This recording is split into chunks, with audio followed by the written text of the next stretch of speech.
one of the reasons that this specific conversation isn't gaining the traction that it deserves is because of blame. We Yes. can't seem to get past it. Whose fault is it? White people don't want to take responsibility because, Yep. well, I wasn't the one who did it, and Yep. black people are just like, well, maybe you didn't, but your Yeah. ancestors did, and so we're sort of stuck in this idea of who's to blame. So let's talk Yes. about that. Yes. I think choosing who to blame is not going to get us too far. We need to acknowledge what happened and be honest about what happened at the end of the day. We don't have to blame anybody. This is American history. At the end of the day, this is how this country was developed and how this country was maintained for over 400 years. This is how we got to this place. So we can't, I mean, blaming somebody is not, to me, is not going to get us to move forward. What we need to do is acknowledge that it happened and figure out how we're going to coexist moving forward. And that may mean reparations or something in that nature. It may mean something like that, but something needs to take place to actually acknowledge the pain and say, yes, this was a painful part of our history in this country. We are working together to, mend the pain that happened, and we are moving forward collectively so that we can all have successful lives, and that, negative things won't happen, and Black people don't have to feel like they're always under ridicule or scrutiny just because we're just living who we are in our life. We didn't choose to be Black. We were born this way, and we have to understand that at the end of the day, if we're gonna coexist, we need to acknowledge what happened, we need to be honest about it, and we need to figure out ways to move forward. Right, right. Well, then, do you have any experience working with, well, let's go back to these TV shows, Sure. Finding Your Roots and Who Do You Think You Are? There are many white people who are in these shows who find out that their ancestors were actually slave owners. And Yep. then they feel this, this horrific guilt and shame about that. Yep. How do you address that? Yeah. So I do work with white folks as well. So um typically when I'm working with white folks, they're connected to other African American folks. That's typically, so there's that kind of built-in guilt. It's like, wow, I have a Black son, or I have a Black partner, or most of my friends are Black, but yet I'm a white person. I see the injustices and I don't know what to do about it. And I think the best thing that I can offer as far as how that impacts the individual is making sure that they're being as respectful as possible, they're acknowledging the pain, and they're being open and honest with their friends, and they're helping, or their family members, and they're helping them as well as they're helping themselves. The guilt is going to be there. It's a painful part of our history, but it is a reality, and it is something that we've experienced. So the guilt is there, but what are we going to do with the guilt? We can't just sit with it and talk about it. We have to put action into place, and action doesn't have to be massive. It could be small things, acknowledging the pain. It could be being respectful. It could be helping people get access to things. I know there's a lot of white people who have access to stuff that a lot of Black people don't. So is that an opportunity to help, because this person might not be able to be invited to this situation or invited to this table, but I know that I can get them in the door. That might be an opportunity to heal and mend the pain, is by just assisting and being collective and being unified as best as possible. Right. Okay. Good advice. Thank you for that. Mhm. You mentioned briefly reparations, and I think that's a really important topic that's greatly misunderstood. I think a lot Yeah. of people think that reparations means giving a lot of money Yeah. to Black people. Just here's some free money, and I don't Yep. get anything, and you blah blah blah blah. Yep. So that's Yep. that's really a gross misunderstanding of the topic. Yes. So let's talk about that. Yes. So from my understanding, there's a lot of talk going on about reparations right now. There's a popular movement called ADOS, which is American Descendants of Slaves, that's going on now. And I think that they do a lot better job at handling this. But I will point out one person. So people are interested in reparations and the financials behind it. There's a man by the name of Dr. Sandy Doherty out of the University of Duke. I believe, yeah, he's at Duke. He talks about this. Reparations to me is about resources, and we have to think about, one, what was the cost, and what was the cost and the loss that African American people have faced due to the trauma that took place of slavery.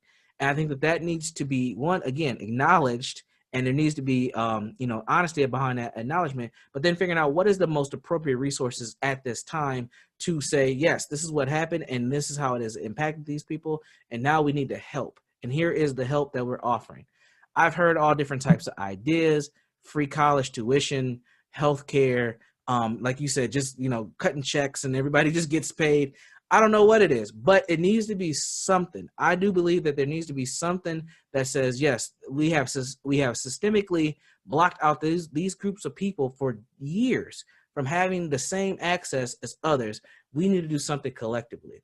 I mean, we've had all types of policies that have blocked us. We couldn't vote for the longest. During slavery, it was illegal for you to read, and if you got caught reading, it could lead to physical punishment. We've dealt with redlining. So for folks who don't know what redlining is, that was when you can only purchase housing in particular areas if you were allowed to purchase housing. A lot of Black soldiers that came back from World War II were not allowed to utilize the GI Bill. And that was a huge opportunity for the United States to move forward, especially as far as race relations, because that was a financial help to move the country forward. So a lot of Black soldiers that came back were not afforded that opportunity.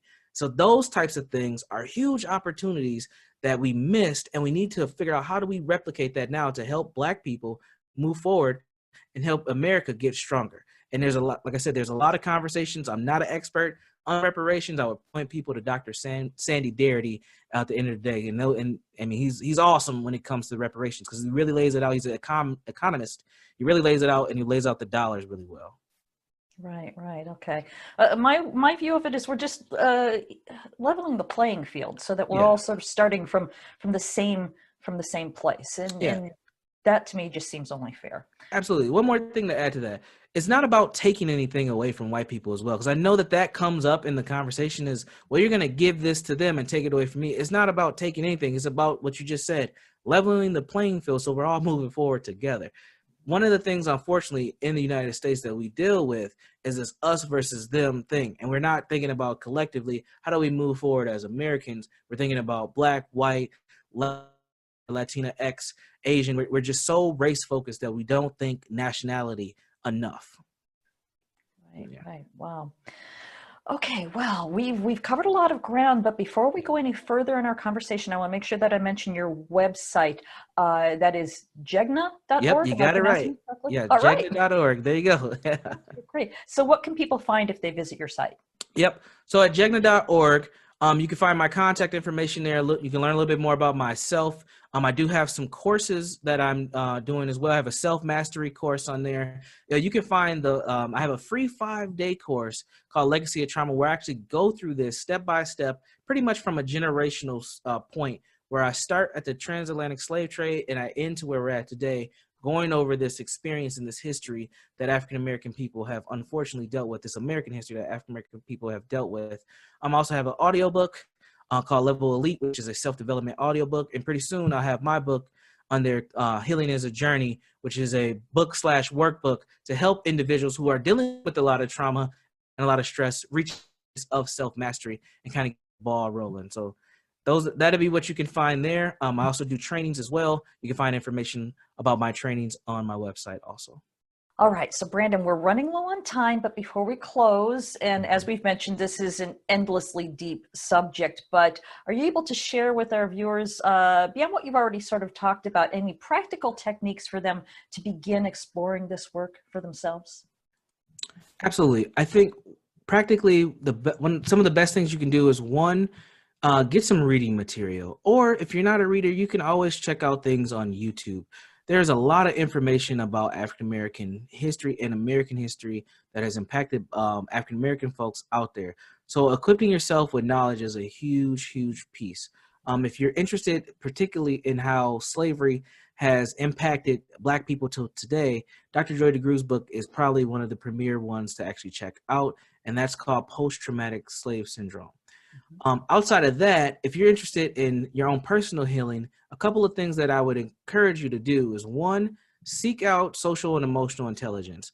That is going to help, and that's something that I do as well. That is something that's going to help you with empathy, help you with your relationships with other people. Social emotional intelligence is very, very important. If you're someone who's dealing with anxiety or depressive symptoms, or even something a little bit more stronger than that, I would highly encourage you to get connected to an actual mental health professional if you're not already connected to that. But when it comes to this healing work, it's really about two things. It's really about being honest with yourself and asking questions and making sure that at the end of the day, what you're doing is seeking your ability to start that healing process and make sure you're in that healing journey. And as long as you're asking questions and you're being honest with yourself, you will start to feel better as long as you're being proactive. I don't talk about self-care all the time. I talk about something called sustainability, because I want you to take a more proactive approach with your self-care and taking care of yourself, because these topics are, they're tough, they're heavy, and they can bring up a lot of pain, but it's important for you to just stick with it and make sure you're taking care of yourself as you go.